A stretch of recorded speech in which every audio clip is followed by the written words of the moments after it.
कामचोर देवरानी। एक बार की बात है, सुषमा अपने पूरे परिवार के साथ खुशी खुशी मोहन नगर में रहती थी। उसकी 2 बहुएं थी, पल्लवी और शिवानी। एक दिन दोनों बहुएं रसोई में काम कर रही होती है कि तभी उनकी सास सुषमा उन्हें बुलाती है। अरे बहू, जरा इधर तो आना।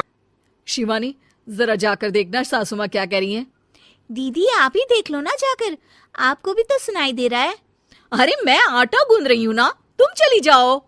हाँ तो मैं भी तो सब्जी काट रही हूँ ना दीदी। अरे बहू जल्दी आओ। ओफो, ये तो जाएगी नहीं। मैं ही जाकर देखती हूँ कि क्या करना है। पल्लवी सुषमा के कमरे में जाती है। जी मम्मी जी, क्या हुआ? शाम को घर पर कुछ मेहमान आने वाले हैं, तो तुम अच्छा सा खाना बना लेना बहू। ठीक है मम्मी जी, आप बता दीजिए क्या क्या बनाना है और कितने लोग आ रहे हैं।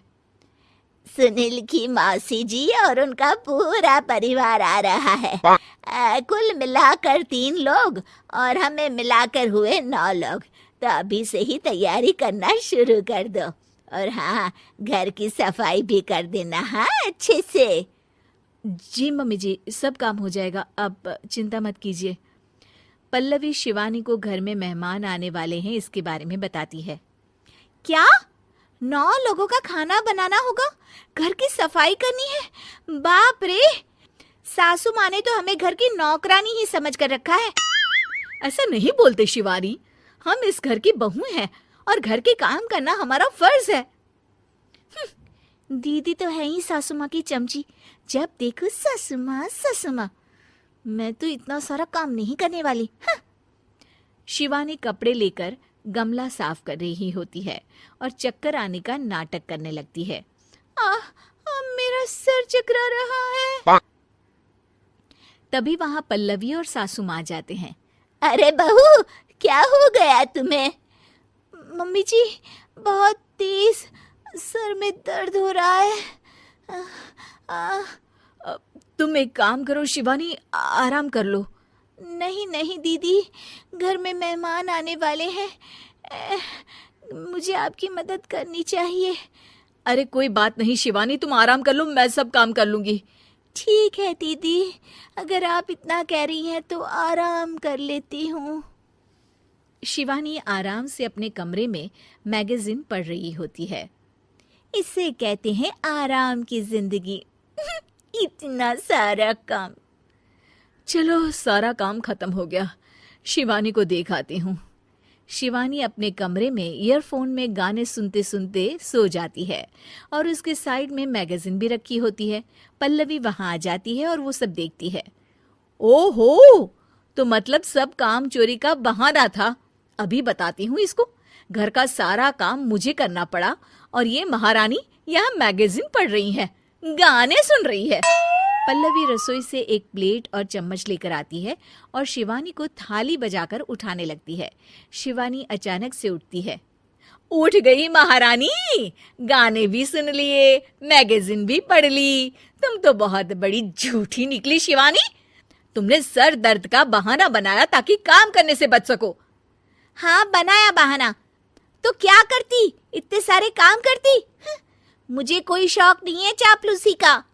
क्या चापलूसी? तुम्हें लगता है कि मैं सारे काम चापलूसी के लिए कर रही हूँ? और नहीं तो क्या। तभी वहां सासू माँ आ जाती हैं। अरे बहू, वो लोग बस आने ही वाले हैं, तुम तैयारियां कर लो। जी सासू माँ, तुझे तो मैं बाद में देखती हूँ। सब खाना खाने बैठते हैं और खाना शुरू करते हैं। तभी सुनील की मौसी बोलती है। वाह भाई वाह, खाना तो बहुत ही अच्छा बना है सुषमा जी, एक एक चीज में क्या स्वाद है। ये सुनकर शिवानी मुंह बना लेती है। उसे अपनी जेठानी की इतनी तारीफ रास नहीं आती। आपकी बहुएं तो बहुत ही अच्छा खाना बनाती हैं। हाँ, बनाती तो दोनों ही अच्छा है, पर आज ना ये सारा खाना बड़ी बहू ने बनाया है। छोटी बहू की तबीयत ठीक नहीं थी, सो इसलिए। मानना पड़ेगा सुषमा जी, आपकी बड़ी बहू तो बहुत ही गुणवान है। पल्लवी की तारीफ सुनकर शिवानी को जलन होती है। पल्लवी ये सुनकर खुश हो जाती है और शिवानी की तरफ देखकर उसे चिढ़ाती है। कुछ देर बाद मेहमानों के जाने का वक्त हो जाता है। मौसी जी सबके लिए उपहार लाई होती है। वो सबको शगुन के पैसे देती हैं और अंत में पल्लवी के पास आती है। तुम्हारे लिए शगुन का लिफाफा तो है ही, पर बहू तुम्हें एक और उपहार भी मिलेगा इतना अच्छा खाना बनाने के लिए। मौसी अपने सोने के कंगन निकालकर पल्लवी को पहना देती है। ये लो, ये मेरे मनपसंद कंगन है, अब से ये तुम्हारे हुए। धन्यवाद मौसी जी। ये देखकर शिवानी तो पूरी तरह से जल जाती है और गुस्से से रसोई में चली जाती है। तभी वहां पल्लवी आ जाती है और उसे अपने कंगन दिखाने लगती है। देवरानी जी, अब आपका सर दर्द ठीक तो है ना? मुझे लगता है कि अब सर दर्द शुरू हो गया होगा आपका।